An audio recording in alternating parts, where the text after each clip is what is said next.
market tends to look more than 6 months ahead, right? 6 to 9 months, maybe a little more.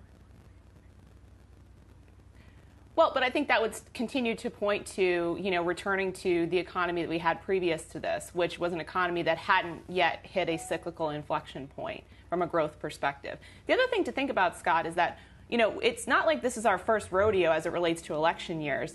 And so to Joe's point about trying to find opportunities, if you go back to like 2016, for instance, there were a ton of opportunities in the healthcare sector when it was perceived that Clinton was going to be victorious in the presidential election. And so I think over the next several months, as we get a better, clearer picture of what, first of all, Biden's running mate, whoever that might be, as well as a better articulation of the platforms, there are going to be opportunities, whether it's from a sector or industry perspective, or even at the individual stock level, to take advantage of this election uncertainty. So I think it's been very binary.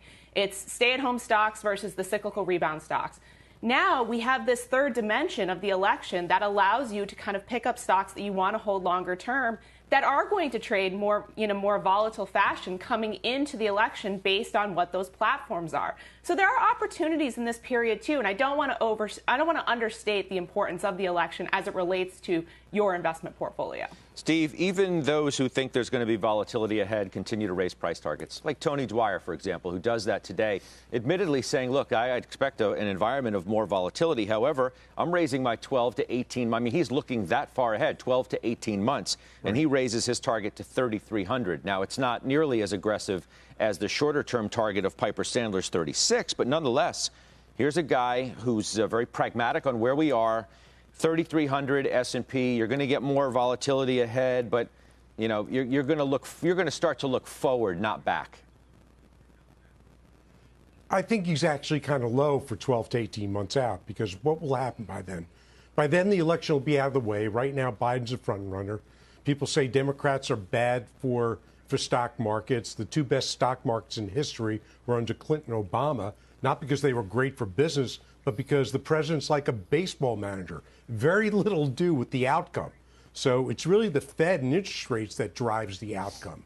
So we'll be behind, the election will be behind us, and hopefully there'll be a vaccine. So I think he's low. The economy will be on an upward tear at that point. In the short term, I'm a little worried about the markets. I think that they're ahead of themselves. We all know there's been lunacy out there, and it comes down to earth pretty quickly if companies miss. So I still believe tech's going to lead.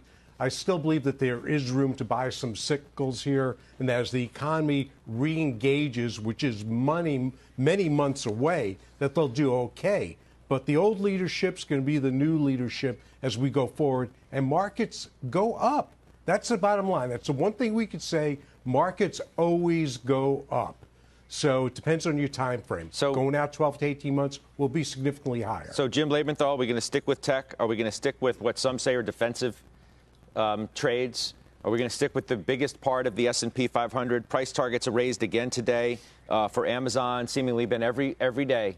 As these stocks continue to rise and hit these targets, the analysts keep bumping them up, whether it's Amazon or Apple or some other names as well. Well, the bottom line is you've got to have exposure to tech, and you've got to have exposure to those discretionary names that have been the vanguards of this rally. But the bigger question for me is how much of that exposure do you want to have? And at this point, I think, of course, you keep some of it. You don't sell all of these names entirely, but you can use them as a source of funds. You can rebalance, take some of that money and go into the cyclical trades. Now, when I say cyclical trades, I'm hearing everything and contributing to the earlier discussion. I want to synthesize it by saying this. Sure, there's downside risk. 5-6%. There's always, at any point in time, the risk of a correction in the markets. I don't think you're going to get more than 5 to 6% because of how many people are on the sidelines waiting for that dip, waiting to buy it. And as far as the election, it's a risk. It is a risk. But you know what? You really have to go back to the 30s to find a president, in this case Hoover, who actually created a sustained multi-year period of stock market underperformance. It's highly unlikely that gets repeated. Yes, the stock market will adjust to new policies, new taxes under a Democratic regime, but it will adjust and then it will move forward, which is very similar to what Shannon was saying. So don't be afraid of this market. Find the stocks you want to own, pick them up, and move forward, as Tony Dwyer is saying, 12 to 18 months out.